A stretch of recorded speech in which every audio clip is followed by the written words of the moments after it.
Good morning, dear friends. Welcome. Today is the 19th of Adar Sheni, March 22nd, and we're here to study the entire Talmud, one page, one line at a time at the moment. Maseches Shabbas, chapter 14, page 108b, and with Hashem's help, shortly 109a. We're covering good ground. Yesterday we spoke about, our Mishnah started talking about salt water in the context of culinary application, the use of salt water in brining, pickling, preserving, and seasoning foods. And we discussed the fact that one oughtn't make extremely salty salt water, nor should one make salt water just to have around the house, but one could make a small amount of, I say, relatively mild salt water for the purpose of an immediate meal. And we even discussed yesterday the possibility of creating the salt water for your karpas on Pesach, even if it is Shabbos, although there are specific criteria that would make it preferred to prepare the salt water before Shabbos. And then we went on to talk about we talked about the salt of the Dead Sea and the fact that it has healing properties. The commentaries all comment something very interesting. You know, why do we do Mayim Achronim? We do Mayim Achronim, which is the water that we wash our fingertips at the close of a meal, is to remove, and I think we discussed this in Brachos, to remove Melach Sidomit, the salt of Sidom. Why? And so I believe we discussed at the time that salt from Sidom, which we mean salt from the Dead Sea, can be bad for one's eyesight, can be bad for your eyes. So everyone asks, hold on, the Gemara is talking about rinsing your eyes with water of the Dead Sea, which we affirmed yesterday can cause your eye to feel irritated, but yet you'll use the salt. You would say the salt of Sidom is bad for you. And the bottom line is, apparently, in Talmudic medicine, water from the Dead Sea could be helpful for certain eye maladies, as Reb Allen explained yesterday, but salt on its own is certainly a very bad idea to put in the eye or in other wounds for that matter. And we talked a little bit about the provenance of a certain teachings about eye treatment of wine. Are you only dabbing it on the exterior? Are you opening and closing your eye? The bottom line, although there were varying opinions, is medicine for an acute pikuach nefesh circumstance is always permissible. But for mild conditions, when it is absolutely obvious that it is a medical treatment, a remedy, then one should not do so on Shabbos. But if it is also something that people occasionally do, not for medicinal purposes, then it would be permissible on Shabbos. And therefore, certain actions with the eye would indicate that it is purely for medical treatment, and then that's a problem, whereas other times it might be permissible. And as we learn the Gemara about eyesight, let it be a zechus for the dear members of our Chabura who need blessings and good news regarding vision. And certainly I'm not going to advise you to pour wine or spritz salt water into your eye, but I hope that the study about the eye within the Gemara should be a segula for good and improving eye health. Saline is supposed to be good for the eye, but I assume it's a much lower concentration. Yeah. So here's an interesting thing. Today medicine can explain why saline might, under certain circumstances, be good. But in the earlier commentaries, there's a comment that says, tears are salty. So we understand that the eye can handle a certain degree of sodium. And so the right amount of salt water also should not be problematic for your eyes. Now, I know some of our pools are saline. I'm sorry? Those artificial tears are basically just saline. Artificial tears are saline. Now, Mark, when you swim in the ocean, do you have your eyes open underwater? Usually not, but I sometimes they get a little open. Mm-hmm. I know people that have their eyes open. And does it irritate your eyes? Usually not, unless there's sometimes it does, but that's often because there might be something else in the water. Mostly it's actually almost a little soothing, if I get a little bit of it. Really? Very interesting. And there are, I know people that come underwater with their eyes open in the ocean. So now we're going to continue the Gemara. on the subject of eye health and then other general health practices. And then we're going to talk about some very well-known Jewish practices that are at least in part informed by this Gemara. So let us share the screen. Here we are.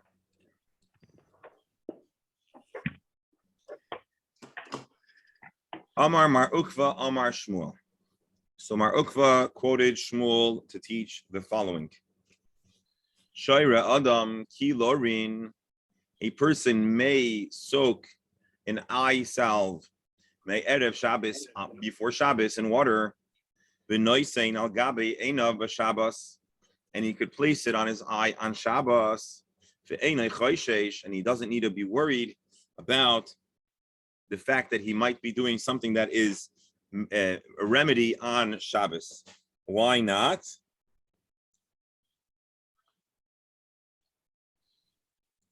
So most likely because he took the step to do the effort before Shabbos, it is a clear indication that you're not meant to do grinding and medical things on Shabbos.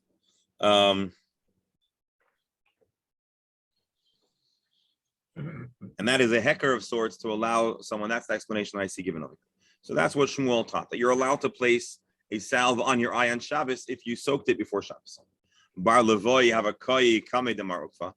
Bar Levoy was standing in the presence of Mar Ukva, and Chaz Yoda have a amitz upasach, and he saw that Mar Ukva, having heard or quoted from Shmuel that you're allowed to apply a salve on your eye, so he was amitz upasach. He was opening and closing his eye in an attempt to fully enjoy and benefit from the treatment. Amar lei, so Bar Levoy or Bar Levi says, hang on, cool. Shmuel did allow you to place the salve on your eye, but do you suppose that he allowed you to be so involved in the process? Rashi, Shoira, B'mayim, Kilorin, okay, here. I said this Rashi without reading the Rashi inside, but here, his belief was that being that you soak the salve before Shabbos, Ika Hekera, there is a clear heker, a clear indication, and therefore there is no gzera to prevent you from applying it on Shabbos. Because when you see the person applying the salve, although what you're doing is actually exclusively a healing kind of salve, but the person doesn't necessarily know what the ingredients of it are, and they could think that it is yain, wine, which is a more neutral and occasionally is used for a wash that has nothing to do with health. So Rav says, hold on, the mucha milsa, it is evident that what you're doing is for medical purposes. Period. Now a story. Sholach lei Rabbi Yanai lamar ukva. Rabbi Yanai sent a message as follows: Li shadar lon mar mehanach kilorin de Mar Shmuel. You're a student of Mar Shmuel. Perhaps you could share with us some of that great eye salve that you folks know about and have developed.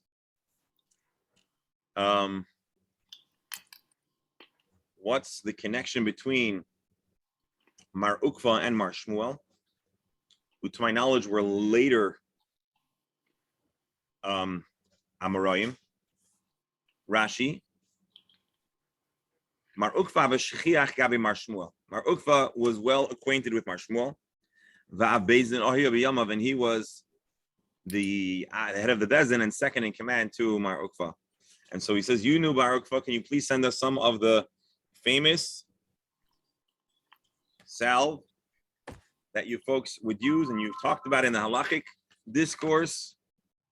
Shalach lei, so he responded as follows.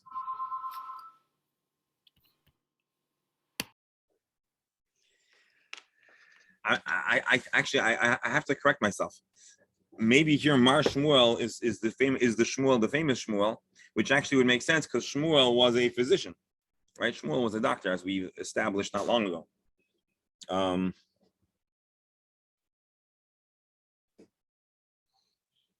All right. That's how we'll understand. So he said, Shaduri Mishdarnalach, I will send you this salve. So that you don't accuse me of being cheap, ungenerous. But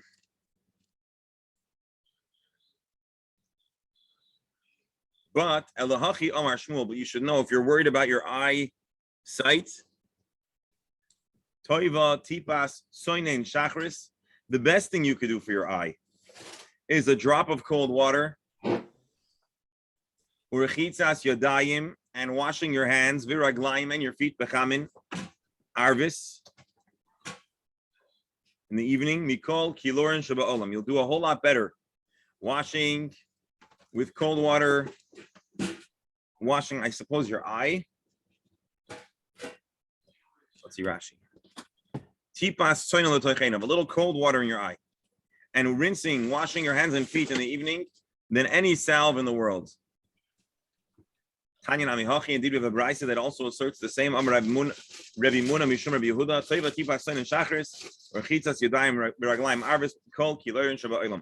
So here, Reb Beryl, if we're worried about our eye health, here the Gemara tells us the best thing we could do for the health of our eyes is a little cold water in the eye in the morning, and washing hands and feet in the evening. Rabbi.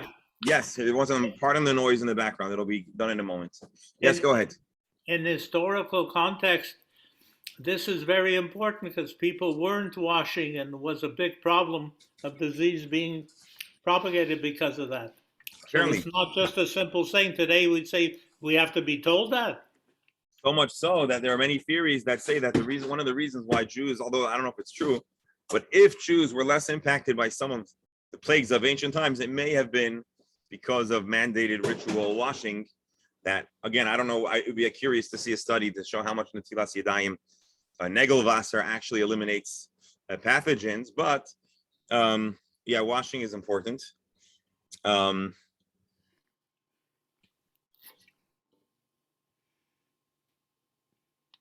All right, we're not done. We're going to see a whole lot more discussion about medical best practices.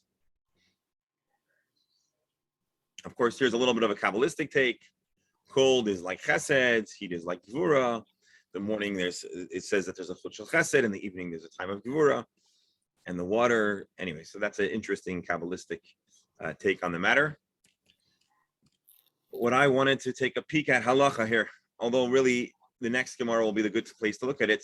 Here, oh well, halacha Shabbos, you're allowed to soak your kila and kehu. So the Gemara that I wanted to show you, we'll see some. Or the halacha, I should say. Rabbi, all Netilas Yadayim.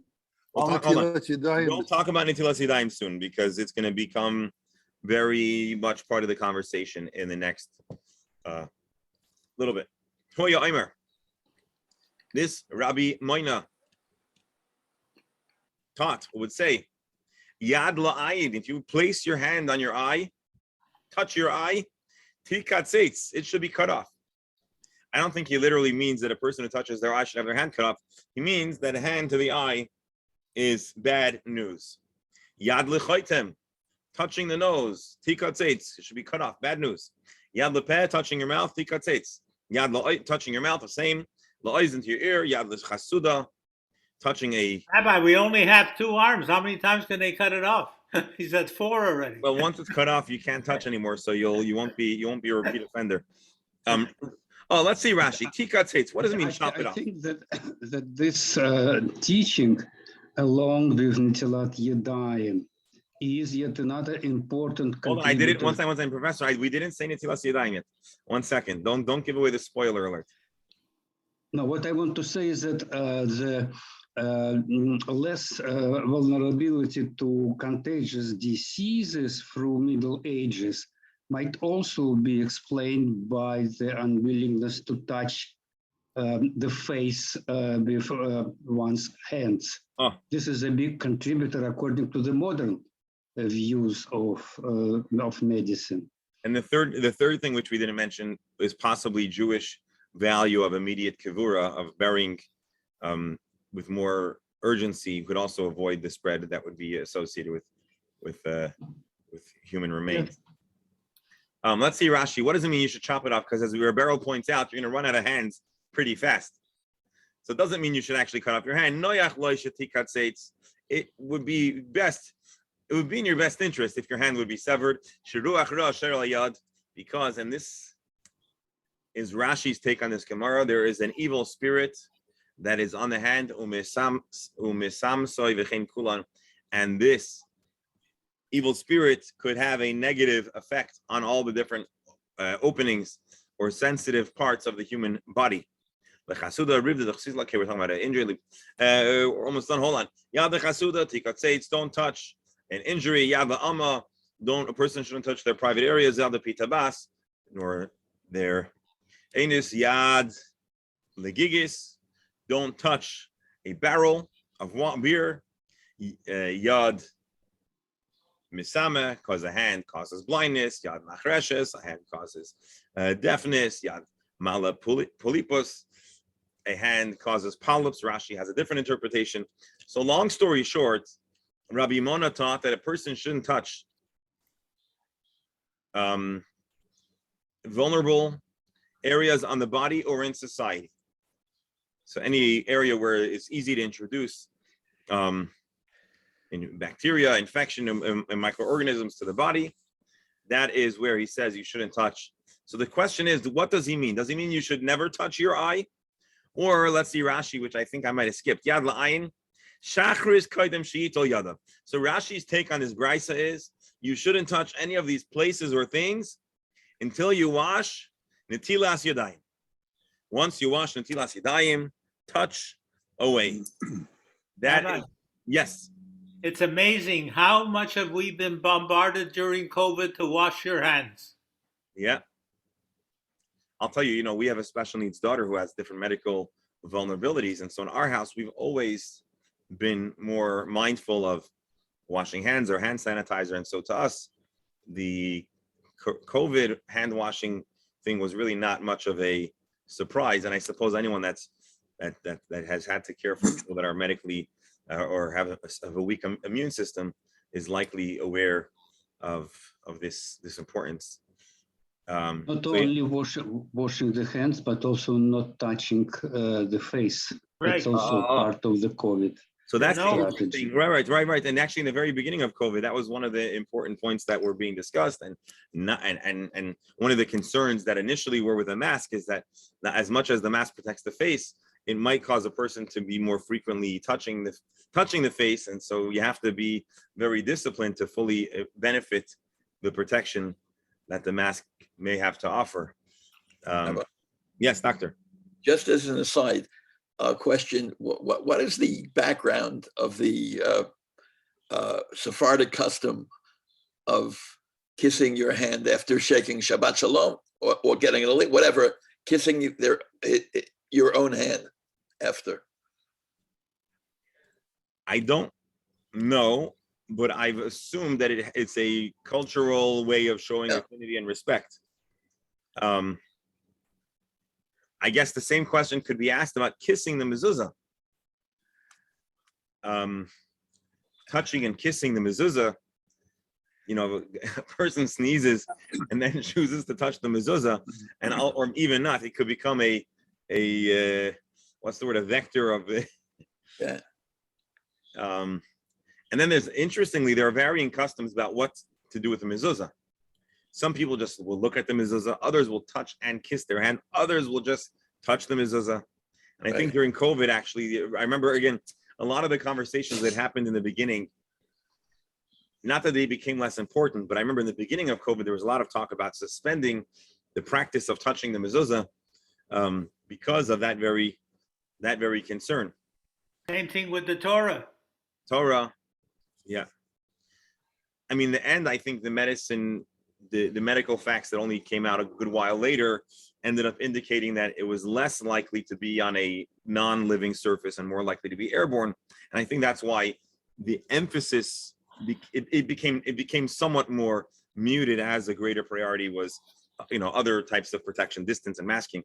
But I remember in the very beginning, there was a lot of discussion about all of these matters, and they have enduring truths. Because if I understand correctly, different illnesses or different bacteria and different virus spread differently, and so some are more able to be on a surface, and others are spread different ways.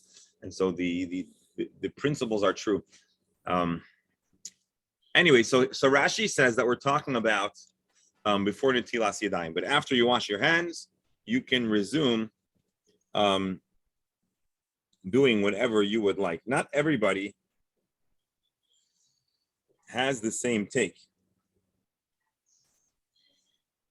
So I'm just looking for Rabbi, yes. But on the Netilas Yadayim is not enough. You've got to wash your hands with soap and water first. Don't confuse us with the facts. No, I'm kidding. In modern times, we have a greater degree of knowledge about how to remove microorganisms. But what I suspect is that even a more limited washing probably had some mitigating effect. And so right now we're studying the Gemara. Don't take medical advice, certainly not actionable medical advice after studying the Gemara, but it is interesting to see what kind of medical wisdom or best practices that were pretty on target did exist. There is a spiritual component as well, which is probably what they had in mind. So, for example, I'm sorry, go ahead. Does this encourage people to do Nagelvas and say Moda Ani, and then you're okay? So I believe it's possible that this Gemara is, at least the way Rashi learns it, is saying, do Nagelvasser. Well, we didn't talk about Moidani, but do Nagelvasser, and you'll be okay. But it's not so simple, and that's what the Maharsha, for example, points out. Because certain parts of the body, we might say the primary kavana is to protect the part of the body.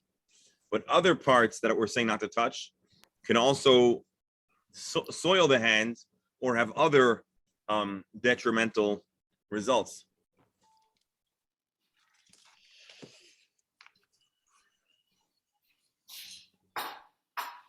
So particularly areas of the body that are typically covered, one is discouraged from touching them, not just after washing Negelwasser, but more broadly. And so the Maharsha makes that point. And let's just see.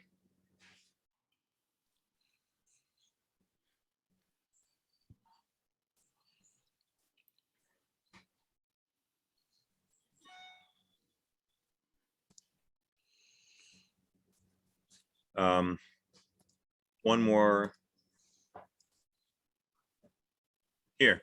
Shulchan Aruch Orach Lo yiga b'yadai koydem netila. Before you wash your hands in the morning, don't touch lepeh, v'lo l'chaytem, v'lo l'znaim, v'lo l'naim. Don't touch any of your face, certainly before netilas yadayim. And again, today I think we would say generally it's best not to. Not always easy.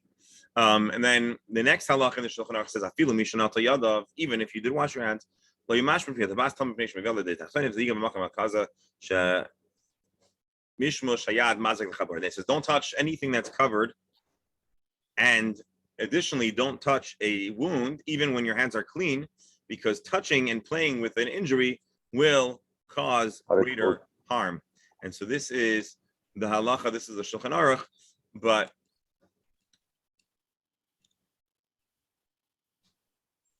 here, Dr. Hammer, let's take a fast look. You mentioned it.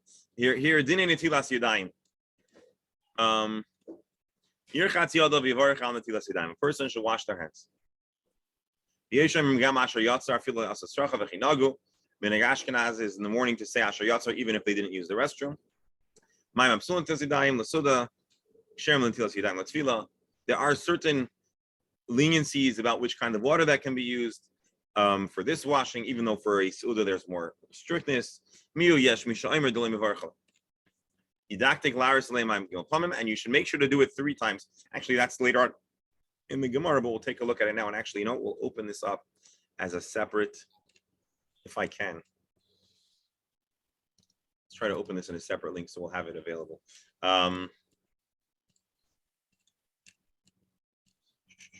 Pardon me. Okay, here. Pour 3 times.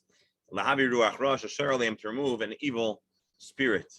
an evil spirit that is introduced by virtue of sleeping. And so halachically, we're not talking entirely, and the Gemara is going to talk more about it, so I should let the Gemara tell us, and then we'll come back here. It's not purely a medical situation. There is certainly a spiritual dimension.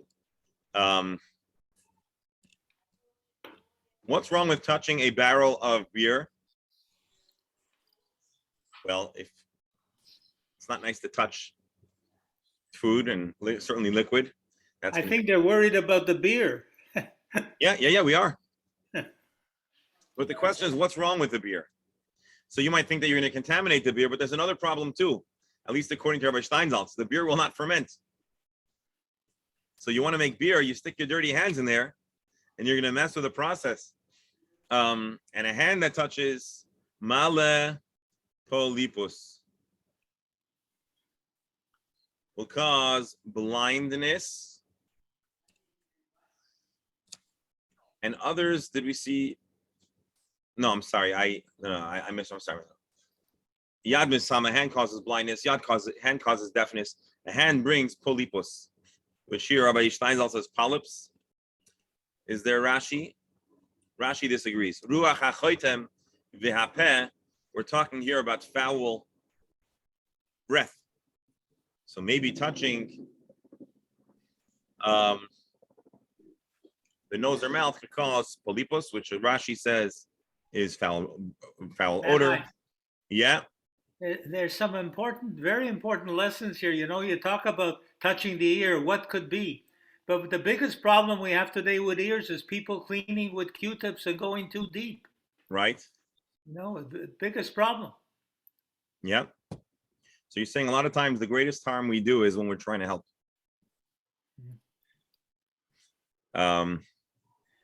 I guess also, Rabbi, it's reflective of what they were dealing with. Maybe they were dealing with people with problems in their ears and their nose and trying to figure out why. Yeah. I want to know what this polyp situation is. We have different opinions. All right, but I think you'll find the next Gemara even more interesting. Tanya, Braisa teaches, Rabbi Nassan Omer, Bas Chayrin, there's an evil spirit, which is Bas Chayrin. What does Bas Chayrin mean? Anyone want to translate Bas Chayrin? So Bnei Chayrin means it's a free. And so Rabbi Steinsaltz says a liberated entity. Rashi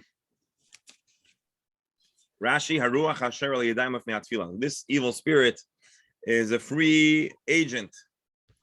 It can come and go. It can leave if you do the right steps. I suppose that's what he's saying.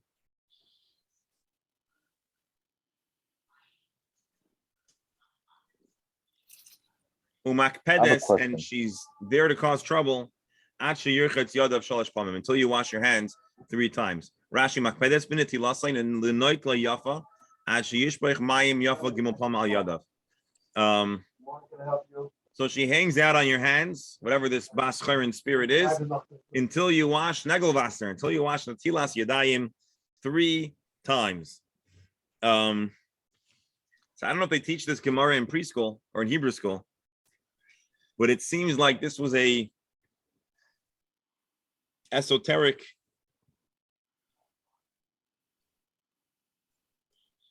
reason why folks would wash their hands.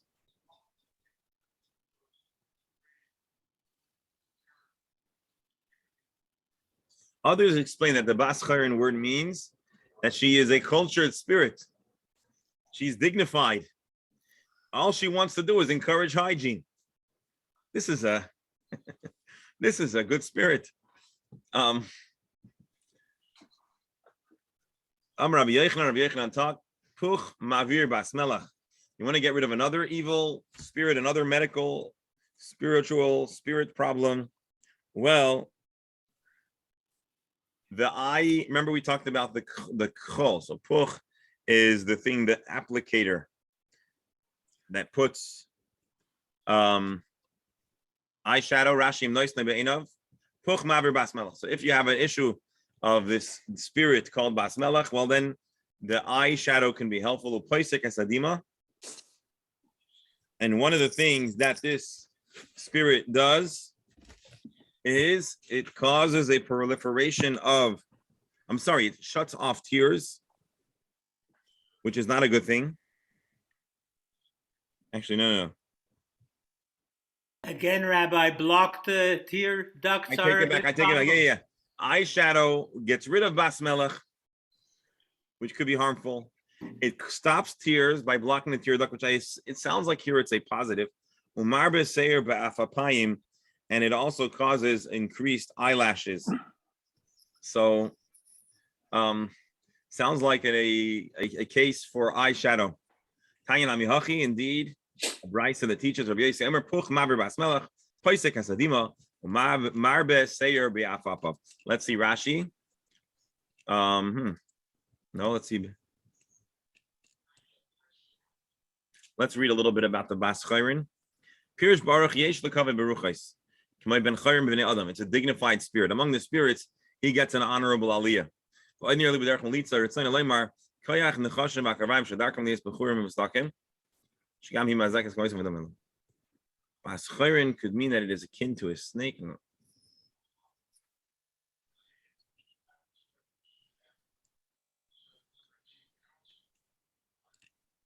All right, he says symbolically, there's correlation between 3 times of washing and the spiritual, mystical explanation of evil spirits and energies. Rabbi. Yeah. To me, it's quite rational. I mean, they're dealing with bacteria. They didn't know how to describe it. Even today, what does the word bacteria mean? So they use the spirit. Yeah. It's not so wild. It's not so nuts to me. Could be.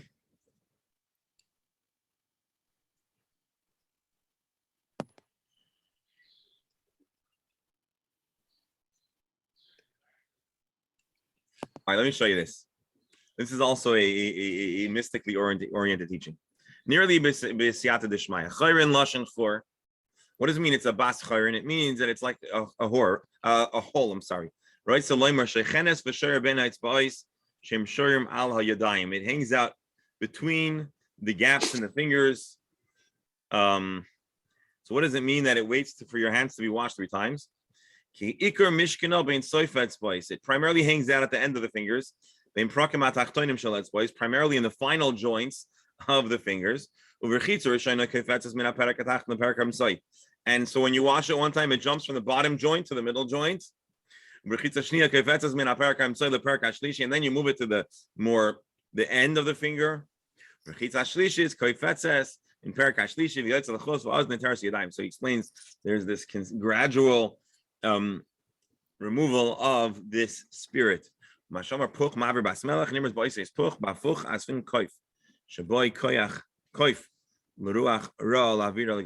anyways, so we're talking about, you make a very interesting point.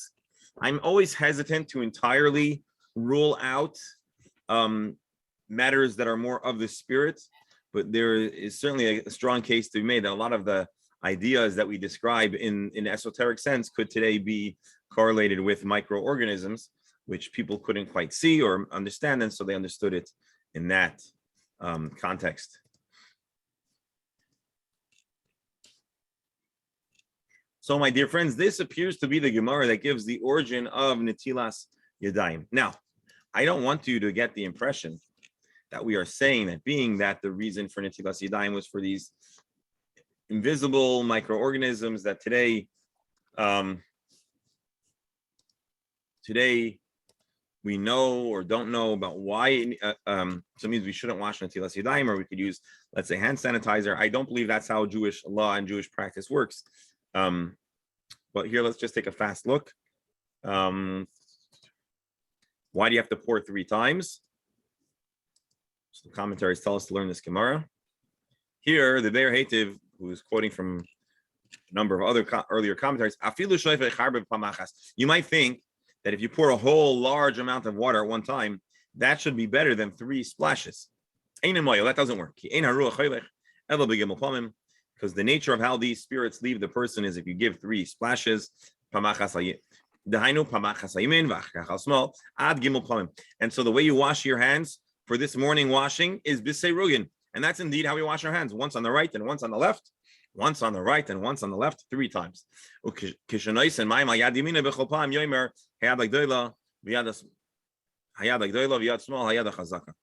Interesting. Here is another ritual, which I don't know if anyone does this, but here you have Yad Yaminai. He says you should say Hayad Agdoila, Hayad Chazaka. And then when you rub your hands together, say 3 times Yad Harama. So there were some traditions that some folks had about saying certain things. What if you're left-handed? Good question. Usually we say that you treat your right hand as your left hand. If you're left-handed, you do the reverse. Your right hand is your left hand is your primary hand. And then when you wash your face, so anyways,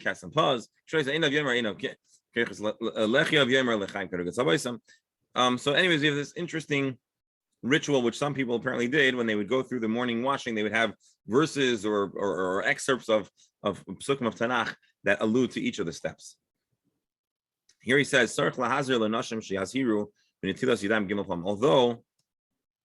with certain mitzvahs that are zman grama, women are exempt, with this he says that it's important, it's essential that everybody should be trained in the art of washing like this.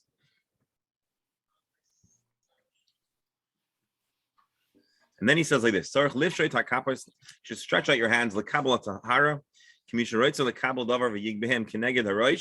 you should stretch your hands out and lift them upwards.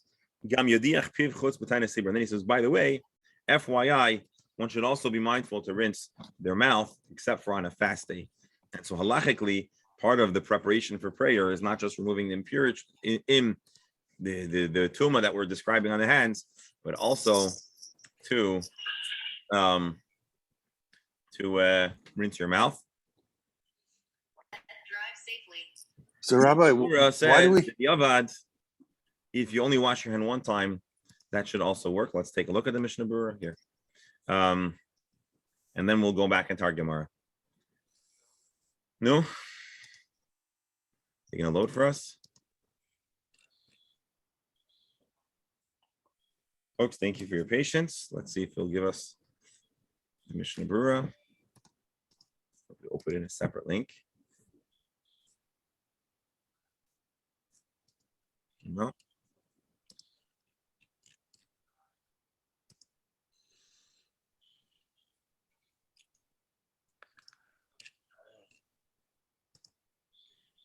Strange. All right, let's take a look at one more halacha.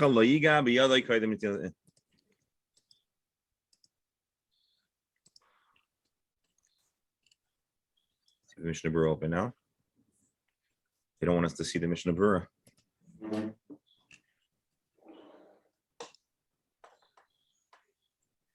Why shouldn't you touch the beer? Shemishmush hayad mafsid hashecher. You ruin beer when you touch it with your hand. And here the beer halacha and the Mishnah Berurah points out, we're talking about even after you wash your hands. Before you wash your hands, you certainly shouldn't touch it.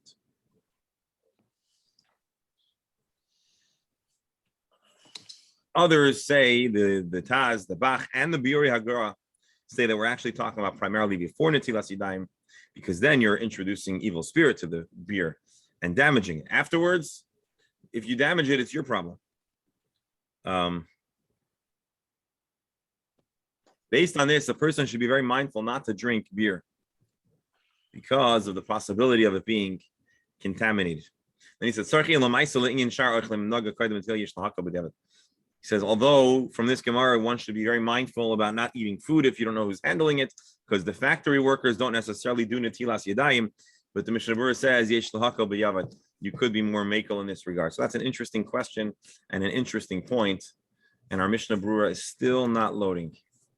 So I don't know what to tell you. We'll have to get back to it. Now let's go back into the Gemara. V'amar marmu ukva amar Shmuel. Now we're going to talk about other types of remedy. So we've concluded our discussion about Netilas Yadayim. A Jew should be careful with Netilas Yadayim. Certainly there were medical benefits. There are also spiritual and spirit benefits. And this is part of the essential way of Jewish practice. since all times of Jewish practice, certainly since the times of the Gemara. So Amar Shmuel, furthermore on the subject of remedies, Alin, Ein, Bahem, Yishum, Refuah, leaves, or some commentaries say a certain type of leaf. So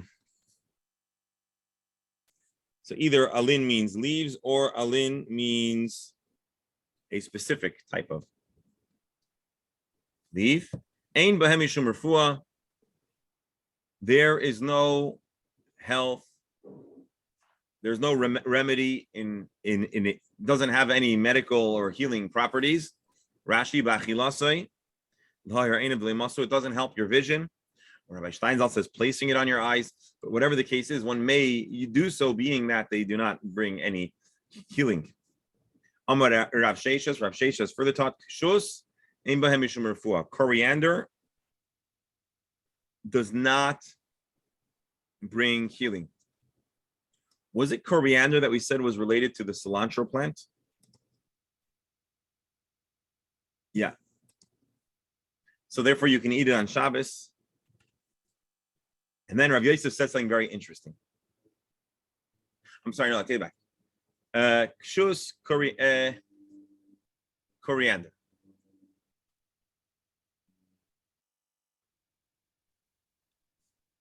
I'm confused. I don't know if the trans. 1 second.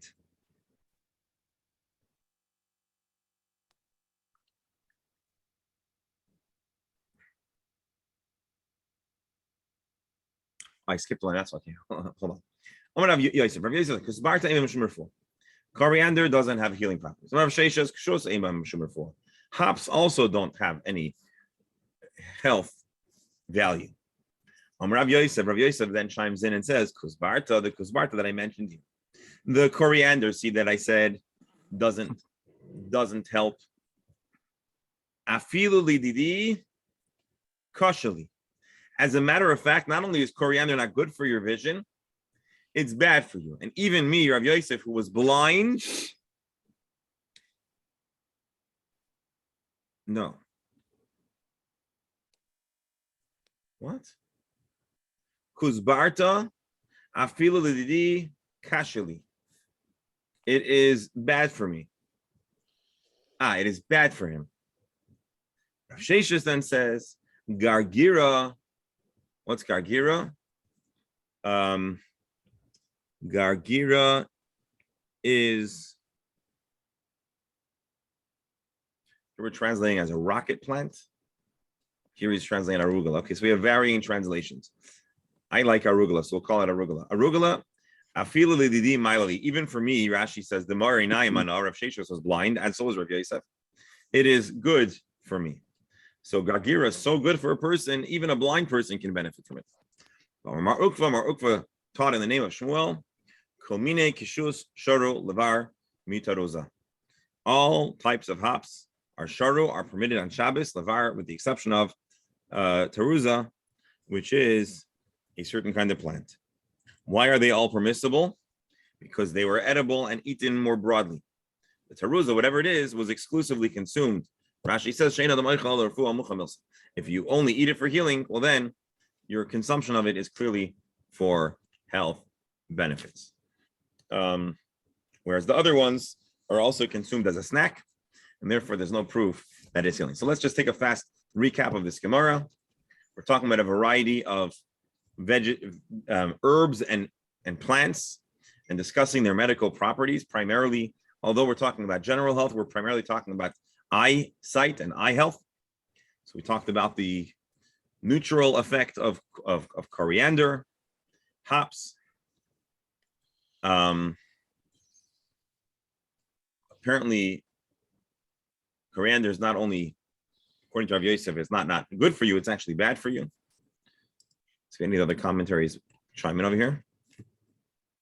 You know why I told you there's a machlokes between Rashi and the arts about and Rabbi Steinsaltz about if these leaves are consumed as Rashi says or if they're placed on the eye as the Rabbi Steinsaltz says. Tosfos brings our attention.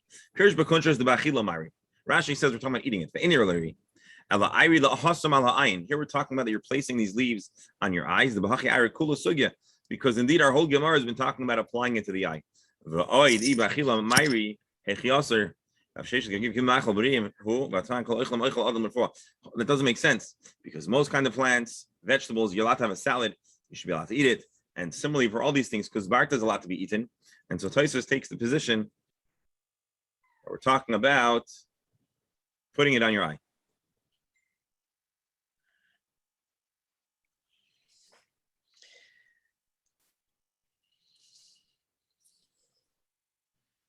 There we have the next segment of our Gemara. Any thoughts, comments, medical advice? Well, I could give you, am I muted? No, good. Just apropos for medical advice, I received an email from a cousin, a physician. There's a ranking always of the 10 best hospitals in the world. 5 of them are in the United States this year, 1 in Canada, number 4, and number 10. The Jewish General, by the way. No, the one is Toronto General Hospital. Okay, I saw a report with Jewish General. Okay, Well, go ahead, sorry. And the number 10 is Sheba in Israel, I think for the first time to make this list. So that's very nice. And one of the issues that they deal with is hygiene in the hospital. So that's the connection to the Gemara. We're talking about hygiene. Interesting. And so Sheba Hospital has been in the news, has had some good headlines overall, because I think they are the hospital that is setting up the field hospital in Ukraine. So they deserve. One more interesting medical fact. At Hebrew U, they invented a solution because the problem with eye drops, you could never get them into your eye properly. Right. So this solution. Why? Because the eye's instinct to blink. They adjusted the pH, and if you come close, it'll pull the liquid into the eye. Also, it's absorbed into the eye, even if you don't get it exactly yourself. That's great. Okay. Go Hebrew U. You learn everything here. All right, let's do a little more Gemara, a little more healing. Amar Rav Chisda. Rav Chisda further taught. Shirka Tavia Shari. Melon juice. Shari. I suppose you're allowed to do it on Shabbos. No. Hold on.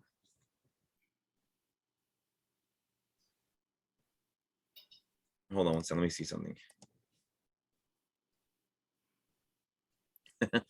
Interesting. We have very, very vastly different translations for this line here. Shirka Tavia. Rabbi Steinsaltz says, quoting Tosfos, I believe, melon juice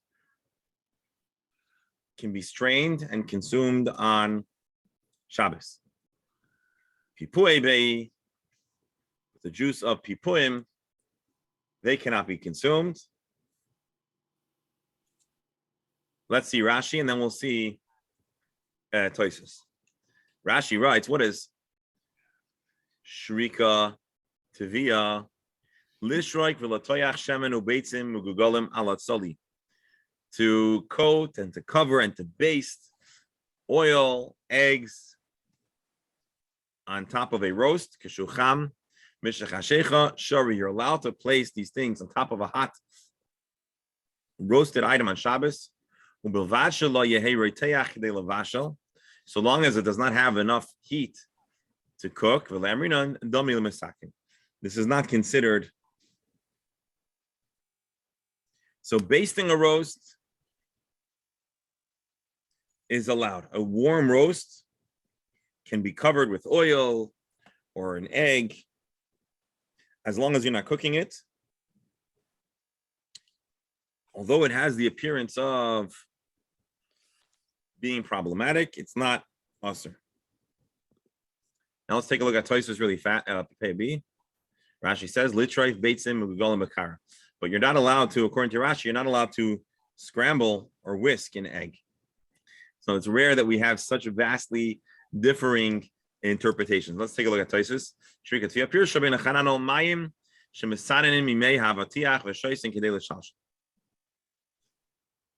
We're talking about straining melon juice, which causes what's the right word? A laxative of sorts.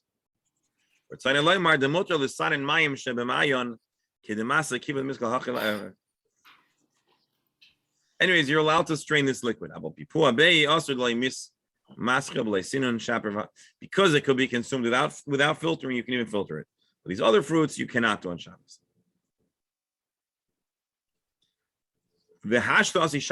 Okay, so let me explain to you what's going on over here. We're talking about medical remedies, correct? That's our discussion all day. All of a sudden, Rav Chisda, the Gemara introduces a teaching of Rav Chisda, which has nothing to do with medical remedies and has to do with a kula, a leniency in cooking on Shabbos, and a chumrah. So Tosfos says that doesn't make sense. What Rashi says doesn't make sense.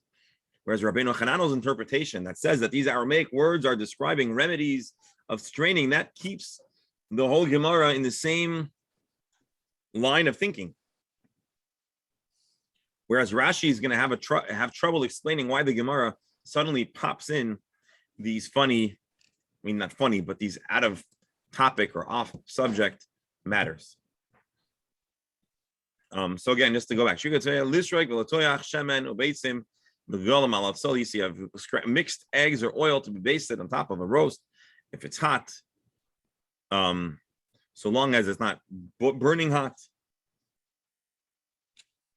I guess Rashi's saying you could even do it on Shabbos. Even though it looks like you're finalizing or perfecting or ending the cooking process, the Maisa, it's not considered cooking. But to whisk an egg on Shabbos, that looks like you're doing it in order to cook or whatever. Now let's try to figure out the next Gemara. First, we're going to use Rabbi Steinsaltz, who's following Tosfos, and then we'll take a look at Rashi. Dvisu de Zeiri, Abdullah Lechia Bar Ashi, the daughter of Zeiri, or is it the wife? Sorry, the wife of Zeiri, made for Chia Bar Ashi this. Let's see first.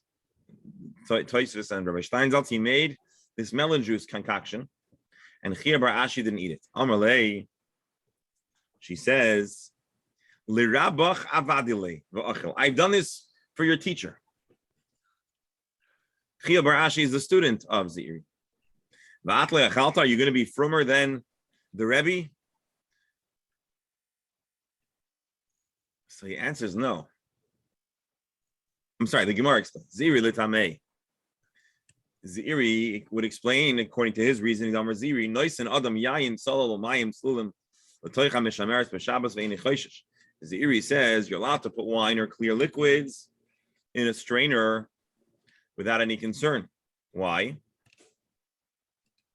Alma Kivan Dimish Sehachi Lavmidika of it, being that when you strain it, you're not really doing anything of substance.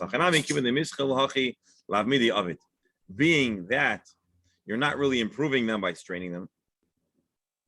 Here too, the melon juice can be consumed without being strained, and therefore, even if you strain it, it is fine. You're not really doing anything.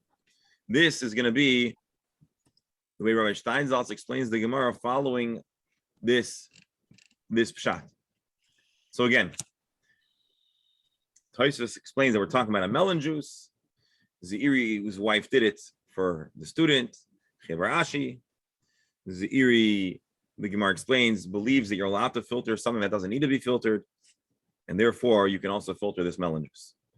Just make sure that's the pshat, according to Rabbi Steinsaltz.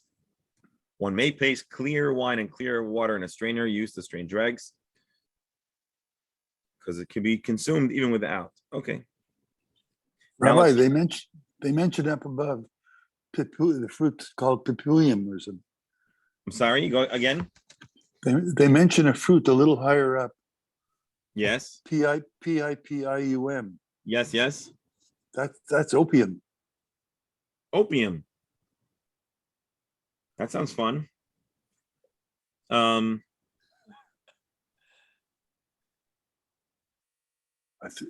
sure that's opium. No, but according to Reb Steinsaltz, it's a vegetable.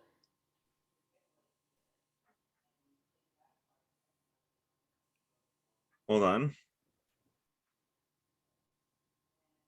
Yeah, pipe and opium all in one word, Alan. Pipe opium. Oh, pipe opium. How is opium usually consumed? Depends where. In Afghanistan. No, they just grow the poppies. They just grow the poppies. Ah, okay. Now let's learn the Gemara again following Rashi's interpretation. Here. Dviso de Ziri Abdul Barashi. The wife of Zairi made a basted roast for Rav Ashi and he wouldn't eat it. I'm related. She said, I do this for your teacher, my husband, all the time. And there's no problem. He eats it, but you don't. Gemara explains, Ziri Litame.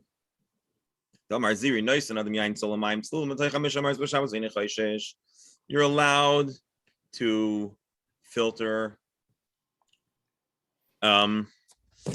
clear wine and water on Shabbos because you're not affecting any change to the water and the oil. And that's essentially the same thing with the basting. You're not really making any change. The roast isn't being really significantly affected. Again here, Kivon.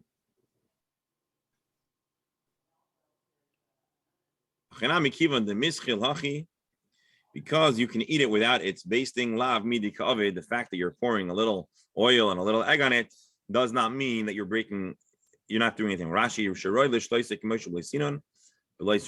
so wine and water can be consumed without filtering, and similarly the roast can be served very nicely without being basted, and therefore if you did so, it's not a malacha and it doesn't prohibit it on Shabbos. So this is an interesting instance in the Gemara where a small debate about the nature of these Aramaic words have vastly different connotations. I have a feeling, to look at some of the commentaries, I have a feeling that probably Rashi's pshat is closer to the words, but Tosfos, actually, no, I don't know. I'll have to explore some more.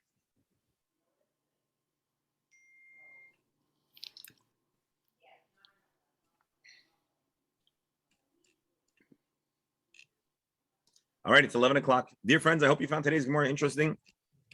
We spoke about eye health, interesting treatments. We discussed the origin for Netilas Yadayim. First of all, areas that you shouldn't touch, for sure, before Netilas Yadayim, even after Netilas Yadayim. We found the words that the Gemara uses to describe the evil spirit, or at least descriptions of the spirit that leaves after washing hands. We even explored a commentary who explained Kabbalistically the way the 3 times washing go from joint to joint. We saw the teaching of the Mishnah Brura, who says B'diavad, even washing 1 time at least takes care of the most terrible effects of the evil spirit. We shared a theory that maybe these spirits are at least related to invisible pathogens and invisible organisms. And we talked about a whole large number of other items that were typically placed on the eye. Some are effective, some are neutral, some are negative, detrimental for the eyesight, even for blind people. And then, of course, we saw this final piece of the Gemara where there's a vast machlokes between Rashi and Tosfos about the translation of the words and, by extension, the meaning of the entire Gemara. You could study the same text 2 very distinct and different ways.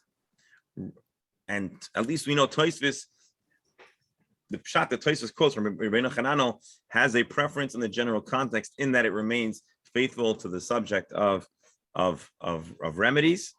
But Rashi obviously has a compelling reason to explain the Gemara as he does. And that is the summary of today's Gemara shir. The 2 barrels have wisdom to share. Go ahead. But first, The Levi first. Levi's first. Doctor? Is there any meaning in the fact that the quote evil spirit is in the nekeva, is in the feminine? I'm going to have to follow up with you on that. Yeah, that's an interesting question, and we could come up with all different kinds of theories. But let's Belina there. Let's take. I mean, again, I'm not an expert on spirits. Is Dr. Stalmer still on? Doctor, you there? Yeah. I recall in your library you had a book. Is Yeah, that true? Or yeah. was it the professor who had a book in the library? Of, No, I have one, and I think the professor may have it too.